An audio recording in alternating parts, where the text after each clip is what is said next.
ಎಲ್ಲರಿಗೂ ನಮಸ್ಕಾರ. ನಾನಿವತ್ತು ಮಿಲೆಟ್ಸ್ ಪೌಡರ್ ಅಂದರೆ ಸಿರಿಧಾನ್ಯಗಳ ಪುಡಿ ಅಂತ ಇವಾಗ ಮಾರ್ಕೆಟಲ್ಲೆಲ್ಲ ಸಿಗ್ತಾಯಿದೆ. ಇದನ್ನು ಬಿ ಪಿ ಇರೋರು, ಶುಗರ್ ಇರೋರೆಲ್ಲ ತೊಗೊಬಂದು ಕುಡಿತಿದ್ದಾರೆ. ಅದನ್ನು ಮನೇಲಿ ಕಡಿಮೆ ಖರ್ಚಲ್ಲಿ ಹೇಗೆ ಮಾಡೋದು ಅಂತ ನೋಡೋಣ. ನಾನು ಇಲ್ಲಿ ಲೀಸ್ಟ್ ಕೊಟ್ಟಿದ್ದೀನಲ್ವ, ಈ ಲೀಸ್ಟ್ ಪ್ರಕಾರ ನೀವು ತೊಗೊಂಡ್ರೆ 4 ಜನಕ್ಕೆ 1 ವರ್ಷಕ್ಕಾಗುವಷ್ಟು ಪೌಡರ್ನ ಮನೆಯಲ್ಲೇ ಮಾಡ್ಕೋಬೋದು. ನಾನಿಲ್ಲಿ ಒಂದೊಂದನೇ ಪ್ಯಾಕೆಟ್ ಸಮೇತ ತೋರಿಸ್ತಾ ಇದ್ದೀನಿ.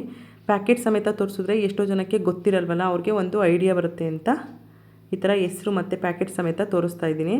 ನಾನು ಇದನ್ನು ಆರ್ಗಾನಿಕ್ ಶಾಪಲ್ಲಿ ತೊಗೊಂಡಿದ್ದೀನಿ. ನನಗೆ ಬಾಕಿ ಅಂಗಡಿಗಳಲ್ಲೆಲ್ಲ ತೊಗೊಂಡು ಒಂದು ಸಲ ಯೂಸ್ ಮಾಡಿದ್ದೆ, ಅದು ಸ್ವಲ್ಪ ಗಲೀಜೆಲ್ಲ ಇರ್ತಿತ್ತು, ಕಲ್ಲು ಮಣ್ಣು ಆ ಥರ, ಅದು ಅಷ್ಟು ಇಷ್ಟ ಆಗ್ತಿರ್ಲಿಲ್ಲ. ನಿಮಗೂ ಎಲ್ಲಾದರೂ ಹತ್ರದಲ್ಲಿ ಆರ್ಗಾನಿಕ್ ಅಂಗಡಿಗಳಿದ್ರೆ ಅಲ್ಲಿ ತೊಗೊಳ್ಳಿ, ಅಲ್ಲಿ ತುಂಬ ಚೆನ್ನಾಗಿರುತ್ತೆ. ನಾನಿಲ್ಲಿ ಒಂದೊಂದೇ ಐಟಮ್ಸ್ನ ಲೀಸ್ಟಲ್ಲಿ ಏನಿತ್ತು ಅದನ್ನೇ ತೋರಿಸ್ತಾ ಇದ್ದೀನಿ. ಇದು ಮಕ್ಕಳಿಗೆ, ದೊಡ್ಡವ್ರಿಗೆ ಎಲ್ಲ ತುಂಬ ಒಳ್ಳೆಯದು. ಅದರಲ್ಲೂ ಬಿ ಪಿ ಶುಗರ್ ಇರೋರಿಗಂತೂ ತುಂಬ ನಾರ್ಮಲ್ ರೇಂಜಿಗೆ ಬರೋಷ್ಟು ಚೆನ್ನಾಗಿರುತ್ತೆ. ಈ ಥರ ಇಷ್ಟು ಐಟಮ್ ತೊಗೊಂಡು ನಾನು ಇದನ್ನು ಗಂಜಿನ ಹತ್ರ 4ರಿಂದ 5 ವರ್ಷಗಳಿಂದ ಯೂಸ್ ಮಾಡ್ತಾಯಿದ್ದೀವಿ. ಅದಕ್ಕೇ ಈ ಸಲ ಮಾಡಿ ತೋರಿಸೋಣ, ಈ ಸಲ ಹಿಟ್ಟೆಲ್ಲ ಖಾಲಿಯಾಗಿತ್ತು, ಅದಕ್ಕೆ ಮಾಡಬೇಕಿತ್ತು, ಅದಕ್ಕೆ ತೋರಿಸೋಣ ಅಂತ ಈ ವಿಡಿಯೋ ಮಾಡ್ತಾಯಿದ್ದೀನಿ.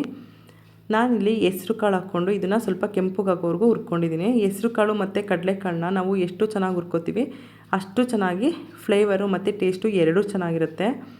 ಮತ್ತು ಈ ಸಿರಿಧಾನ್ಯಗಳನ್ನೆಲ್ಲ ನಾನು ನಿಮಗೆಲ್ಲ ತೋರಿಸಾದ್ಮೇಲೆ ಅದನ್ನು ಓಪನ್ ಮಾಡಿ ಬಿಸಿಲಲ್ಲಿ 2 ಗಂಟೆಗಳ ಕಾಲ ಒಣಗಿಸ್ಕೊಂಡಿದ್ದೀನಿ. ಅದಕ್ಕೇ ಇದನ್ನು ಲೋ ಫ್ಲೇಮಲ್ಲಿ ಇಟ್ಕೊಂಡು 1 ನಿಮಿಷ ಹುರ್ಕೊಂಡ್ರೆ ಸಾಕು.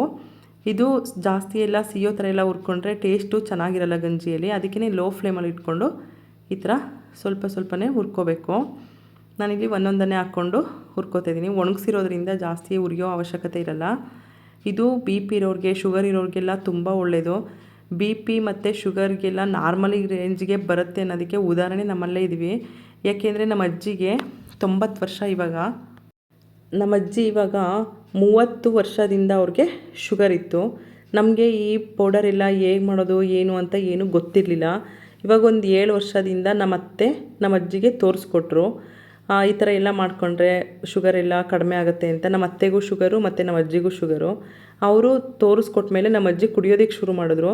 ಆವಾಗ ನಮ್ಮ ಅಜ್ಜಿಗೆ 400-450ಕ್ಕೆ ಹೋಗ್ತಿದ್ದಿದ್ದು ಶುಗರು ನಾರ್ಮಲ್ ರೇಂಜಿಗೆ ಬಂದಿದೆ. ಇವಾಗ 90 ವರ್ಷದ ಅಜ್ಜಿಗೇ ನಾರ್ಮಲ್ ರೇಂಜಿಗೆ ಬಂದಿದೆ ಅಂದರೆ ನಮಗೂ ಎಲ್ಲ ಆರೋಗ್ಯಕ್ಕೆ ತುಂಬ ಒಳ್ಳೆಯದು. ನೀವು ಮಾಡ್ಕೊಳ್ಳಿ.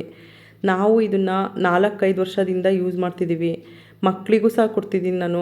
ನನ್ನ ಮಗ ಒಬ್ಬ 9 ವರ್ಷ ಇದ್ದಾನೆ, ಇನ್ನೊಬ್ಬ 13 ವರ್ಷ ಇದ್ದಾನೆ. ಇಬ್ಬರು ಸಹ ಬೆಳಿಗ್ಗೆ ಖಾಲಿ ಹೊಟ್ಟೆಗೆ ತಿಂಡಿಗಿಂತ ಮುಂಚೆನೇ ಕುಡಿತಾರೆ. ತುಂಬ ಚೆನ್ನಾಗಿರುತ್ತೆ, ಮಕ್ಕಳಿಗೂ ಕೊಡ್ಬೋದು.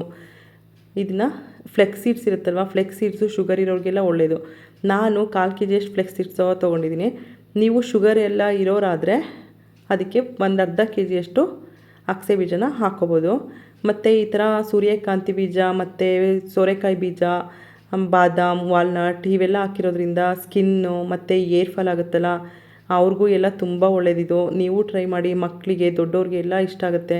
ನಾವು ಹೊರಗಡೆ ಎಲ್ಲ ಹೋಗಿ 600 ರೂಪಾಯಿ ಕೊಟ್ಬಿಟ್ಟು ನಮಗೆ ಯಾರಿಗೆ ಶುಗರ್ ಇರುತ್ತೆ, ಯಾರು ಬಿ ಪಿ ಇರುತ್ತೆ ಅವ್ರು ಮಾತ್ರ ಕುಡಿಯೋಣ ಅನ್ನೋದಕ್ಕಿಂತ ಈ ಥರ ಕಡಿಮೆ ಖರ್ಚಲ್ಲಿ ಮನೇಲೇ ಮಾಡಿಕೊಂಡು ಎಲ್ಲರೂ ಕುಡಿಬೋದು. ನಾನು ಇದಕ್ಕೆ 2,000 ಖರ್ಚು ಮಾಡಿದ್ದೀನಿ. 2,000 ಖರ್ಚು ಮಾಡಿರೋದ್ರಿಂದ 4 ಜನಕ್ಕೆ 1 ವರ್ಷಕ್ಕಾಗುವಷ್ಟು ಪೌಡರ್ನ ಮಾಡ್ಕೋಬೋದು. ಮತ್ತು ಕೆಲವರು ಹೇಳ್ತಾರೆ ಮಿಲೆಟ್ಸು ಬಾಡಿಗೆ ಹೀಟ್ ಅಲ್ವಾ ಅಂತ ಕೇಳ್ತಾರೆ.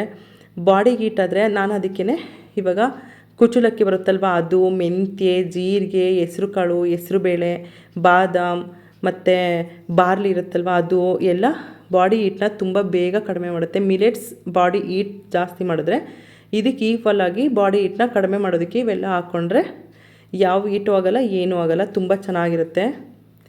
ಈ ಥರ ಎಲ್ಲನೂ ನೀಟಾಗಿ ಫ್ರೈ ಮಾಡಿಕೊಂಡು ಸ್ವಲ್ಪ ಅಗಲ ಆಗಿರುತ್ತಲ್ವ ಆ ಪಾತ್ರೆಗೆ ಹಾಕ್ಕೊಳ್ಳಿ. ಮೆಣಸು, ಲವಂಗ ಮತ್ತು ಏಲಕ್ಕಿ ಎಲ್ಲ ಹಾಕೋದ್ರಿಂದ ಫ್ಲೇವರ್ ಎಲ್ಲ ತುಂಬ ಚೆನ್ನಾಗಿರುತ್ತೆ, ಕುಡಿಯೋದಕ್ಕೂ ಚೆನ್ನಾಗಿರುತ್ತೆ ಗಂಜಿ. ಈ ಥರ ಎಲ್ಲನೂ ನೀಟಾಗಿ ಫ್ರೈ ಮಾಡ್ಕೋಬೇಕು.